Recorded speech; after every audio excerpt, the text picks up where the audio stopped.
नमस्कार दोस्तों, मैं सुरेंद्र सिंह रावत और मैं अपने YouTube channel target with Surendra पर आपका हार्दिक स्वागत और हार्दिक अभिनंदन करता हूं।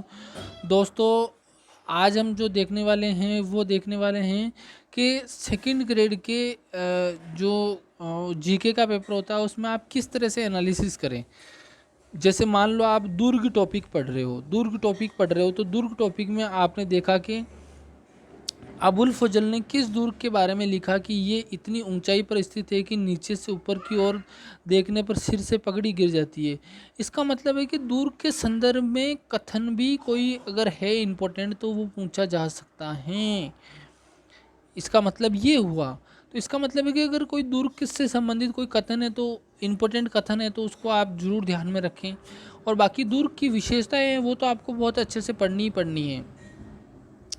उसके बाद में अगर आपको किसी प्रकार की कोई दिक्कत होती है फिर भी तो आप मुझसे कांटेक्ट कर सकते हैं।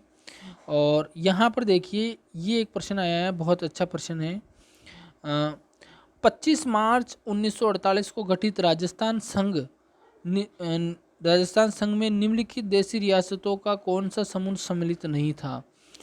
अब इसका मतलब है कि 25 मार्च को जो राजस्थान संघ जो बना था उसमें से जो रियासतें थी उनके नाम आपको पता होना चाहिए। 9 रियासतें थी, 9 के 9। इसका मतलब है कि किस चरण में कौन सी रियासत मिली वो इम्पोर्टेंट हो जाता है। आपको एनालिसिस करके देखना पड़ेगा कि इसका मतलब रियासतों का समूह जो है हर चरण में वो अपने को ध्यान में रखना है। तो यहाँ पर इसका जो सही आंसर होगा, इसमें नहीं पूछा है कौन सा सम्मिलित नहीं है, तो ये पहला तो था, इसके बाद में ये दूसरा भी था, इसके बाद में ये चौथा भी था, केवल ये नहीं था क्योंकि इसमें उदयपुर जो है वो तीसरे चरण में आता है और इसमें दूसरे चरण में नहीं आता है। इसीलिए ये डूंगरपुर, बांसवाड़ा, प्रतापगढ़ तो थे लेकिन उदयपुर नहीं था। इसीलिए इसका आंसर ये हो जाएगा। अब यहाँ पर देखिए एक क्वेश्चन आता है, संप सभा की स्थापना किसने की। इसका मतलब है कि संप सभा से संबंधित जो भी बातें हैं वो आपको अच्छे से याद करनी है। तो संप सभा की स्थापना गोविंद गिरी ने की थी। तो इससे संबंधित जो भी जुड़ी हुई बातें हैं गोविंद गिरी से और संप सभा से जुड़ी हुई बातें वो आपको बहुत अच्छे से देखना है। अब यहाँ पर क्या है, आभूषण है। आभूषण है तो आभूषणों का मिलान करना है। इसका मतलब है कि कौन सा आभूषण कहाँ पहना जाता है ये आपको अच्छे से पता होना चाहिए। ये इस तरह से एनालिसिस होता है। ऐसे हर पेपर का एनालिसिस करोगे ना आप तो आपको आइडिया लग जाएगा कि किस तरह के प्रश्न पूछे जाते हैं। अब देखो यहाँ पर ये जो प्रश्न है, अ, अकबर ने सर्वोच्च मनसब 7 हजारी किस राजपूत शासक को दिया।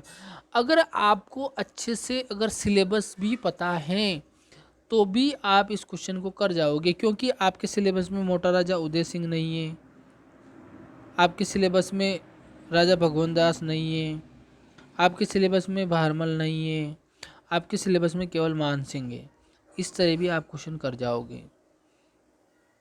तो मान सिंह के बारे में सारी बातें आपको याद रखनी है। अब देखो ये रूठी रानी के नाम से कौन प्रसिद्ध है। रूठी रानी के नाम से तो आपको सबको पता है कि इसका आंसर क्या होगा, उमा दी। लेकिन ये प्रश्न कहाँ से उठाया उन्होंने। अब इससे एनालिसिस करने से पता पड़ता है कि जो महिलाओं की भूमिका है मध्यकालीन और आधुनिक भारत में, आधुनिक राजस्थान में, वहाँ से इन्होंने ये क्वेश्चन उठाया। तो इस तरह से एनालिसिस किया जाता है। ये तो एक पेपर का है, अगर आप 5-6 पेपर का कर लोगे तो आपको पूरा आइडिया लग जाएगा कि किस तरह से क्वेश्चन पूछे जाते हैं।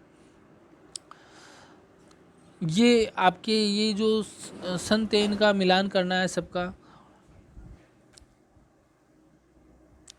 अब ये मेला पूछ लिया है एक, तो इस तरह से आपको क्या करना है कि हर चीज़ का आपको, अब यहाँ पर ये पुस्तकें पूछी है मिलान करनी है, तो इसका मतलब है कि इस क्वेश्चन से देखो, मैं ये लास्ट क्वेश्चन 10वां क्वेश्चन है, इससे मैं चर्चा करके फिर स्टॉप करता हूँ। इस तरह से आपको चर्चा करनी, मेरा उद्देश्य था कि आज आपको बताऊँ मैं किसी भी प्रश्न का एनालिसिस कैसे करें। जैसे हमीर हट है, तो हमीर हट किसने लिखी थी, हमीर हट लिखी थी किसने, किसने लिखी थी। अब यहाँ पर देखिए इसको मिलान करना, तो देखो पृथ्वीराज विजय जयनक हो जाएगा। कानड़ दे प्रबंध किसका हो जाएगा, पद्म नाम का हो जाएगा, और हमीर महाकाव्य किसका हो जाएगा, नयन चंद्र सूरी का, और इसका ये हो जाएगा। तो इस तरह से अगर आप मिलान करोगे तो इसका मतलब है कि ये क्वेश्चन कहाँ से उठाया है, ये क्वेश्चन उठाया है कि जो आपके सिलेबस में कानड़ देव हैं, आपके सिलेबस में हमीर देव चौहान है, आपके सिलेबस में अजमेर के चौहान है, तो वहाँ उन शासकों की जानकारी जिन पुस्तकों से मिलती है ना, वहाँ से उठाया है। और ये आपके सिलेबस में भी है कि साहित्य वो भी सिलेबस में है। तो इस तरह से आप काफ़ी एनालिसिस करके हर पेपर का एनालिसिस करोगे तो आपको बहुत आइडिया लग जाएगा। मैंने तो ऐसे ही किया था और मेरा सिलेक्शन हुआ। तो निश्चित रूप से आपको फ़ायदा मिलेगा आज की वीडियो से। तो अगर आपको किसी भी तरह की कोई समस्या होती है, किसी भी तरह की एनी वन प्रॉब्लम, तो आप मुझसे कांटेक्ट कर सकते हैं। मेरे नंबर मैंने पहले भी बताए थे और मैं फिर बता रहा हूँ, 9887121369। इस पे आप मुझे कांटेक्ट करके मुझे संपर्क कर सकते हैं। किसी भी तरह की कोई भी समस्या अगर आपको आ रही हैं, तो मैं एक उद्देश्य मैंने लिया है कि मेरी वजह से सेकंड ग्रेड के विद्यार्थी अधिक से अधिक बने और अच्छी रैंक के साथ बने। मैं आपको बता देना चाहता हूं कि सिलेक्शन ही काफ़ी नहीं होता है, अच्छी रैंक भी ज़रूरी है। नहीं तो आपको जैसलमेर बाड़मेर पोस्टिंग दी जाएगी तो आपको पता चलेगा कि वहाँ नौकरी कैसे की जाती है। तो मैं फिर कह रहा हूँ कि आप इस तरह से क्वेश्चन का एनालिसिस करें। किसी भी तरह की प्रॉब्लम हो तो मुझसे संपर्क करें। पुराने पेपर और सिलेबस से संबंधित जानकारी मैंने जो अपना डिस्क्रिप्शन होता है वीडियो के नीचे, उसमें मैंने टेलीग्राम चैनल का लिंक दे रखा है। टेलीग्राम चैनल को जैसे ही ज्वाइन करोगे, सब्सक्राइब करोगे, तो वहाँ से आपको सारी चीज़ें, सिलेबस भी मिल जाएगा आपको और आपको ओल्ड पेपर भी मिल जाएगी। तो इस तरह से आप वो वहाँ से देख ले। और बाकी चीज़ों पे कोई डाउट होता है, आपको सिलेबस अच्छे से समझ में नहीं आ रहा है, तो आप मुझसे संपर्क करें।